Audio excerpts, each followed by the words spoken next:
Hello everyone, Praise Good here, and welcome back to more of Mario Kart 8 Deluxe. Last time, talked about a lot of friend to friends and like interests in more recent times. And unless something interesting happens with our character choice today, I may potentially be fishing for things to talk about. As soon as I can pull up my random number generator. Actually, hold on. I'm not going to use Junior, but I have to see where we are overall. Okay, we have 6 left. So next episodes, we're going to start picking the characters. Start picking specific characters. Actually, I think my short-term memory is amazing, by the way. Yeah, because we're starting here. Okay. No, I think today we're going to talk. I think this is the last random character we're going to get, because I do want to pick one specific character for the 5th out of the 4, just to get us. Just so I can talk about one thing. Is it you? It is you. It is one of the 2 babies that should not exist. So we'll pick the other one because I'm going to just... You know what? It's just going to be a Starbound day. I talked about this a little bit already. But a lot of my friends on Puddle Plains will play as baby Rosalina. Simply because she... In all technicalities, she shouldn't even exist. Like, she should not exist. Hey, that means I can finally close down this random number generator. Ugh. Okay, so I'm a little more practiced with these courses just because I did race on them the other day in a tournament. But we're still in the realm of I don't know what the hell's going on. So to talk about that a little bit more. So, Baby Daisy, Baby Rosalina. They're characters that really only have started appearing in more recent Nintendo titles because, well, there's Baby Peach, so we should need to have Baby, and there's Baby Mario, Baby Luigi. Well, obviously we need to have, you know, Baby Daisy to go alongside Baby Peach. And then it was like, but what about Rosalina? Well, Baby Rosalina it is. It's one of the things that just don't make sense in my brain. Like, why does it exist? When we have Baby Donkey Kong and Baby Wario, who would probably fit those gaps just as well. Anyway, we're going to Australia. I'm going in the water. I'm somehow not going in the water. Somehow did not go in the water. Never punished. And never getting items either. I don't think I've got an item yet. God, this actually is flashbacks to that whole tournament. So yeah, like, even though Nintendo has officially put out designs for 2 other babies that could have been in this game. Again, Baby Donkey Kong and Baby Wario. Nah, Baby Rosalina, Baby Daisy, let's go. And for the next game, we get Baby Pauline. I'm flipping someone's table. It's not going to necessarily be my table, but it will be a table. God, that reminds me. Oh, have I lost the footage? Yeah, I lost the footage in a combination of combined effort of me not explaining how to run my camera well enough to one of my friends who was recording it, and me having just lost that video camera at some point entirely. But there was a MagFest, like, I think it was the first one. There was a MagFest I went to where there was a table flipping for charity event. And I did it. Like, I could only afford the small one because I was very much, as we like, how? I very much was like what we call a broke bitch at the time. I have 3 bananas around me. How is this stuff hitting me? You know, I'm just getting rid of these bananas then. There. Now if the red shell still somehow hits me, I'm gonna start saying very mean words. But anyway. Yeah, I participated in the event and I flipped over a table. It was kind of like a rage room before rage rooms were really a thing. Or I guess when rage rooms were just starting to become a thing. So I think the people who organized it kind of capitalized on the fact that rage rooms were starting to become things. And if anybody doesn't know, like, rage rooms, it's exactly what it sounds like. You pay X amount of money. I think it's actually like something silly, like $200 maybe. $200 for like 15 minutes. But like, you basically get to go into a room that basically looks like an abandoned room already. I've been trying to throw everything behind me, by the way. It looks like an abandoned room as is. And then they'll have a bunch, they'll have like depending on what you paid for the room, like they'll have a basket of stuff you can just break. And they'll just let you go loose for whatever time you paid for and just break stuff. It's also like a concrete room, so like you can't break the walls or anything. But like they just let you into a room and say, go crazy. And I mean, they make you effectively wear a hazmat suit, so nothing actually hurts you. But they basically let you just go crazy. Bats, hockey sticks, whatever you need, go crazy, let off some steam. Great idea. I don't think too many exist because that's a lot of stuff to have to furnish for people to break, but it's a great idea.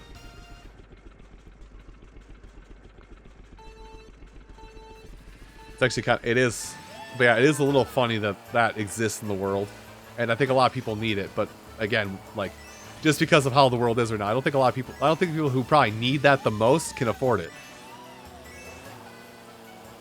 Okay, I had to listen to the music for a minute because I thought I was playing Frappe Snow Land. Bye, Mario. Hello, Mario. Why did it go up to Lemmy? Mario was right. I'm mad. I'm a little mad.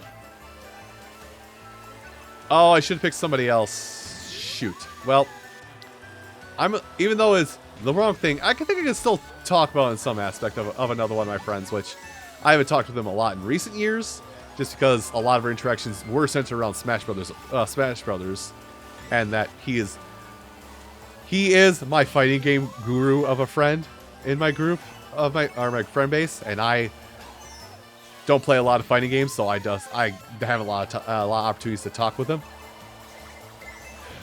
I haven't had a lot of opportunities to talk with him just because of that fact, but Dominic, Ultra 24. Yeah, I guess he kind of falls into the same like known or click, kind of same click area as Schiller. Just like he's somebody who I met and I've worked with on many things. Although in recent years we kind of more become acquaintances, more or less because of my fault. Because I don't know. There's a period in life where I couldn't really. My time was limited, and I didn't invest enough time into seeing him, so I just fell out of touch with him because of my own devices. I'm the one to blame in that interaction. But yeah, Ultra 24. He's kind of lately he's been dividing up his attention between his channel he's had for so long, but he's trying to distance himself from that channel because there's some bad, I don't remember what exact words were. It's like there's some things he wasn't quite proud of, or there's some unfavorable memories tied with that name. So he is trying to see what he can do to distance himself from that old name of his for a bit. So he's been trying to work more on his Jit Kazama channel. And I hope I'm saying that word right, because it is a slang word. It's a slang word that when I see it like written out, so I phonetically will say it as written out, of Jit. But he's been more focusing on that new channel lately, so. And I've been doing my cards right. There should have been a card popping up at some point here. Same friend, but yeah, same friend who's in Japan, got me to know Dominic. And that same friend also is how I got to know some people in Puddle Plains by proxy of the Wii Master guy that I talked about a while ago. Again, friends of friends and friend networks are weird things, and eventually you kind of get to know people just by proxy of just saying yes more than no.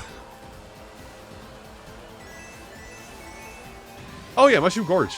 So I'm gonna go to I'm gonna go to the part of this track that's new, mainly this hang glide segment. That's like the only new thing in this course. So if you're a god of the Wii area and you know how to take that shortcut right there with like a pink boost or a maximum boost and wheelie and all that jazz, you can still take that shortcut. Although I think the track in this version is a lot wider. In fact, I'm fairly certain that this version of the track is a lot wider.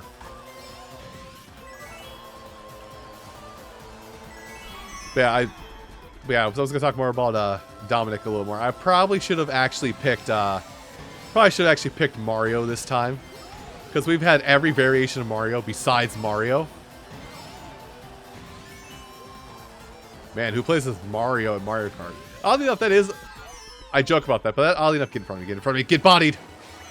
Oddly enough, that I do sometimes also play as Mario, because all of that claim of who plays as Mario in Mario Kart, but then I say that, and then if I'm hanging out with Charles that day, if I say that, he's like, I play as Mario Kart. Oh, the things that happen in the world. Things that happen in the world because of raisins. Actually, I think with this set of DLC, I may have to look, but I think with... Oh, that's gonna be bad. Oh no, I'm super far ahead. Never mind. I just won't have max coins when I finish. I think with this, with starting with this wave of DLC and going forward, actually it was also bait and switch. So yeah, I think it was with this going forward. They started introducing DLC characters as well, and I think if you oh no, there wasn't any kind of pre-repose. Birdo was the character introduced in this DLC pack, or with this wave of DLC from Mario Kart 8 Deluxe. Birdo was the character introduced in it, and Birdo is very similar to Yoshi in that Birdo has 9 colors you can select from on the color grid. I guess having one character with 9 possible color palettes. No, sorry. I guess having 2 characters with 9 possible color palettes you can use wasn't enough. We needed 3.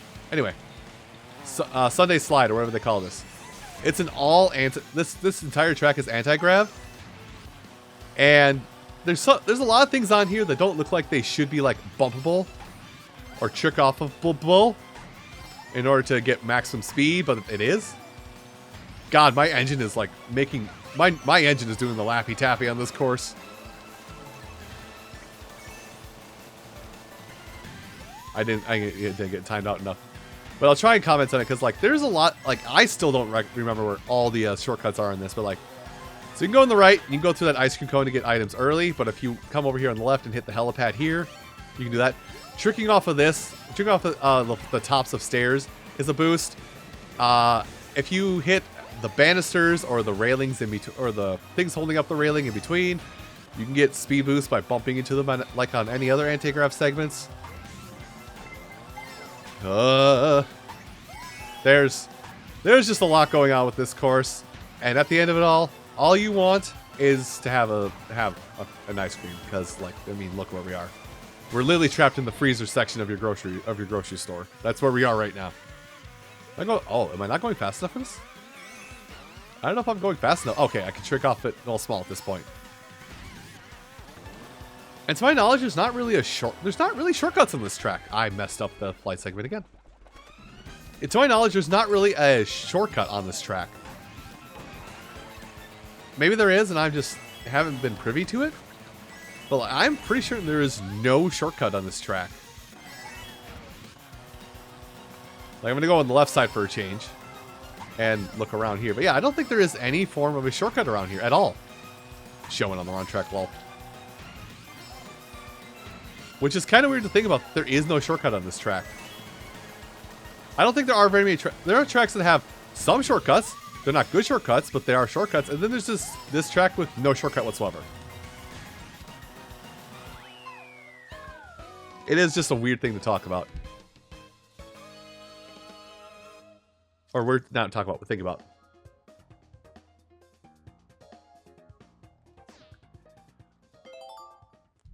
And then I did say there was a bit of a theme to today's episode, but yeah.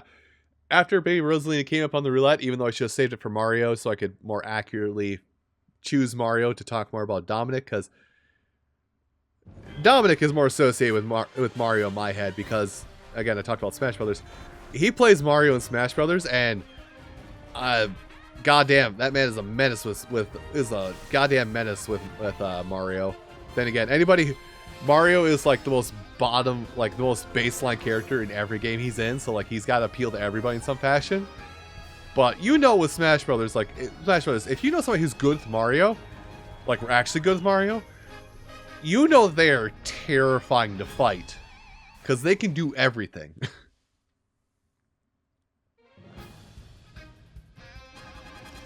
But anyway, we're gonna move on. And we're we're gonna start like picking actual characters now. There's no more roulette to speak of. We're gonna move on and pick another character that lets me gab about somebody who is actually the reason why I'm even sitting in this chair gabbing at you today. Let's go. Why, Rosalita, you might ask? You gab about Super Mario Galaxy? No. No. See, the reason why I'm even sitting here talking with you today is because of somebody known as Protonathan Jonathan. Sure, we'll go with this. Do the GL wheels actually work good with this? Actually, it does. Proton John, way back when. I'm not gonna say the quotes because he gets angry when people quote his like 20-year-old stuff now. Proton John playing Knit stories of all things is how I kind of got to be where I am right now. So if anybody ever, if anybody's like, "Gee, Scooter, who's the person who got you interested in doing content creation or Let's Plays?" It's Proton John, basically one of the granddaddies of the Let's Play genre. Though granted, he doesn't anymore, but he was there. And it's also like, I would like to get I would love to get a do. Oh, I did it too early. Okay, fair enough. Got a burn up. I would like to kind of get a do-over, but like I did have an opportunity to meet with Proton John at one point in my life, one of the first MagFests I went to, and I had a starstruck moment meeting him. Kind of wish I could get a do-over with that because I hit him with the whole super fanboy thing moment, and didn't like. I kind of got a little too in his face about things. Nah, you're taking that. You? Oh, well, I'm a smack a baby today. Things taken out of context. Yeah, I kind of wish I had the opportunity to like get a do-over, like speaking with him for the first time. Granted, from when I met him and between when I met him and now, like I look totally different. So maybe it'll be a water under the bridge thing. Of course, it's the blue shell now. Baseball stadium. We're in Los Angeles. It's actually kind of funny because it's actually kind of funny going through that stadium because they have jersey numbers for Mario and Bowser on the billboards back there, and I noticed this while I was watching back the tournament I participated in the other day. It's Mario's jersey number is 64, but Bowser's is 89, which I think give me the boost. Which I think does reference the year Bowser was like the first Bowser's first major villainous appearance in the Mario series. I think anyway. Man, I may have picked the wrong set of everything with this. You're not gonna go fast enough to get off that with enough. I'll be damned. That baby is showing me how dumb I am, aren't they? I'm gonna hit the double item. And I'm gonna do this.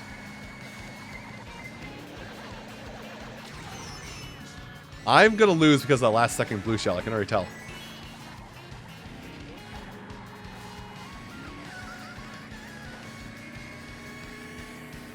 Okay, third place, dang it.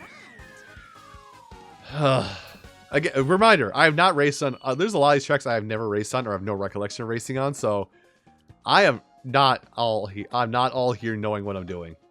Then again, I'm also playing a variation. I'm also playing a kart combination I've never really touched. Which, starting next episode, that is all going to change because I'm basically going to play my mains after today. Anyway, Sunset Wilds. Oddly enough, Sunset Wilds. This is a course. When people have been like, "What's a course needs to be remade?" I always brought up this course. I always said this course needs to get a remake because this course is low-key slept on. And it's here. It's not good. It's not bad. The thing that took away from it that kind of made me like not appreciate the fact it got remade as much is the fact that what was so cool about it in the Game Boy Advance game is that like it started up, like the course started off and it was midday. It was midday, or like midday noon, and then lap 2. Well, that's another thing. Well, we can talk about when we get to this point, which is poorly represented here. But Like, when you start off the course, it was midday, noon time, roughly. And then you got to lap... I need defensive item. Thank you. You got the lap 2, and it actually was sunset, hence the name. So, lap 2, this is about what the course would look like. And then lap 3, it was twilight. It was pitch black. Oh, I took that turn wrong. Good thing there's a little bit of gimme. Let's see if I can do this. Nope, I can't do it. There's a little stretch of road there you can go along. I don't believe it. I actually, not perfectly, but I hit. Oh, boomerangs, eh? So, even though it is represented here in some capacity, these, in this portion of the track, there were teepees littered amongst the track, like Native American teepees, with Shy Guys wearing Native American headdresses. I can understand why they nixed it, considering recent culture climates. But, like, the Shy Guys wearing headdresses, if you hit the teepee, like, it didn't spin you out, but it would put a Shy Guy on you, and you had to do the thing with the Super Nintendo Mario Kart where you had to jump constantly to get them off of you. So, I don't know, I just always loved this course, because it actually felt like, you know, what is it, I'll think of it in a second. Maybe I won't. It was like Donut Plains 2 from the Super Nintendo Mario Kart, where like if you ever hit a, I hear it. I pretend I don't see it, but I hear it. Thanks. No, that's my first. You can't get me twice with that. You cannot shut me down twice with that crap. I'm still not in first. I'm still not in first in overall standings, but I'm at least catching up. Anyway. But yeah, like, Sunset Wilds was the course I probably threw the most, like, want at for a remake, just because it was the closest we got to... It was, like, the closest we got to the Super Nintendo track through and through. Anyway, Koopa Cape. It's nice to see this track. I actually like this track a lot from the Wii version of the game, but they did some things to it in this version of the game that are not. They're just not. They're not. Hi, Voice Crack. How's it going? This track is not. Although I'm racing on this now, and I do remember a funny video from Mario Kart Wii modded stuff of like basically someone modded in like an actual city bus onto this course, and I do like an actual like public transit bus. Let's just be more clear.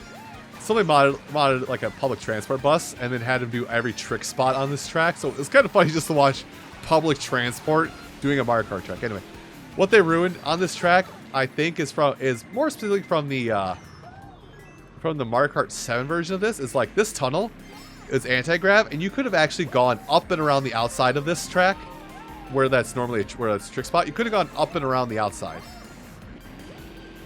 So yeah, they basically kind of made this track not as good by removing the fact you could drive upside down in that tunnel. Anyway, me being salty about things aside, and my nose reminding me that I am still on the backside of being sick. You know, I'm gonna do the trick. Even though this is not optimal, I'm doing the trick. Coins do nothing. Can I have defensive items, please?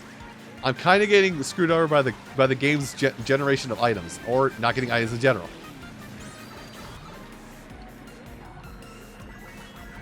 Yeah, there's just this, like I said, this version of the track, not as grand as I wished it would have been. Like, there's definitely a whole lot, there's a little bit of character and charm missing from this track. I've messed up the trick. There's a little bit of character and charm missing from this track, just because they ruined how the tunnel used to work. Oh hey, now I get a super horn. Come on, do it.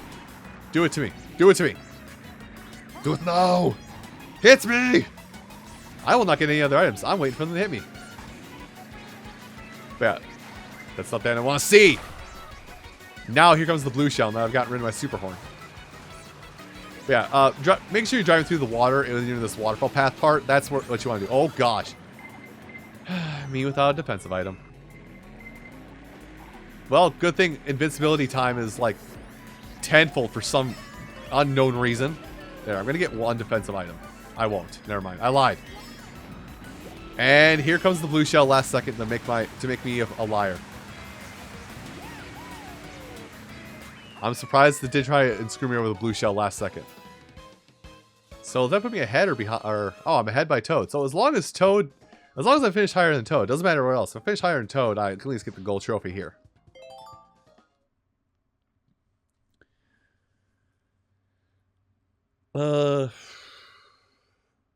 Brain run dry. Running out of funny juice. Oh, Vancouver. Ah, of course. What Canada is known for only. Hockey and nothing else. And, you know, took it a little strange there.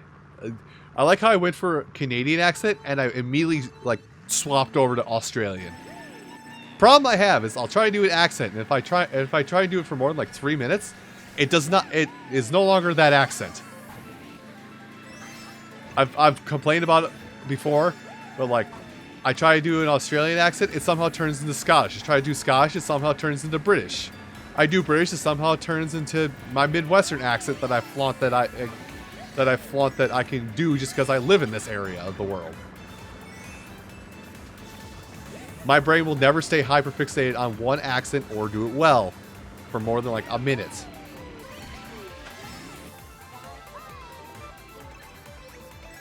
But anyway, this not as much as Singapore, but this track is fairly pretty because like I think it has to do with the fact that it's nighttime.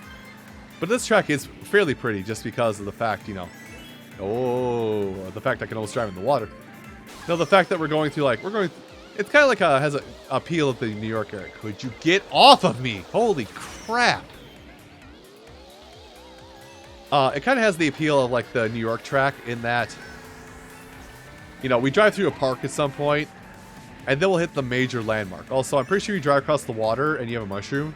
And that portion, that's like a huge shortcut. Like one of the biggest shortcuts in a tour track ever. Apparently Mario just has a hockey arena, by the way. Here, hold that. I'm gonna go around the left, and then I'm gonna hit I should have stayed going left. I don't know these tracks, so I can't drive them blind.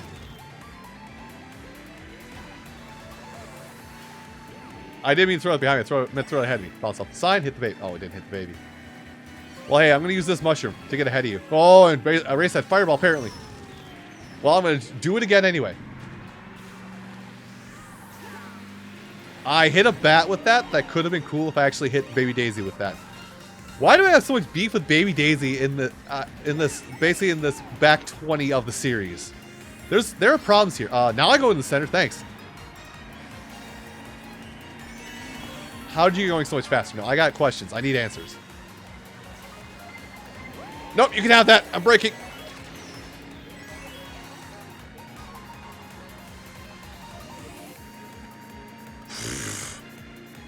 Where was Toad and all that, by the way? I don't see him in the minimap, so I'm worried where he is. Okay, Toad dive bombed.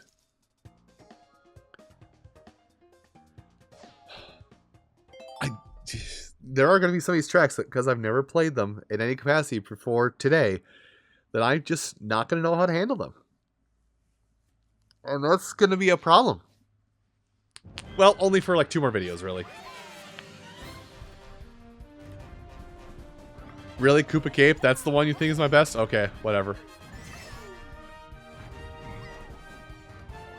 Man, I really, this entire time God, is this what John feels like every day? Anyway, I never explained why Rosalina compared to John. All I'm going to say is, if you know Proton John in current day media, you know why Rosalina is equivalent with him, and I'm not going to elaborate on that, because it does get saucy at times, I'll say that much. Anyway, everyone, thank you all so much for watching this episode of Mario Kart 8 Deluxe.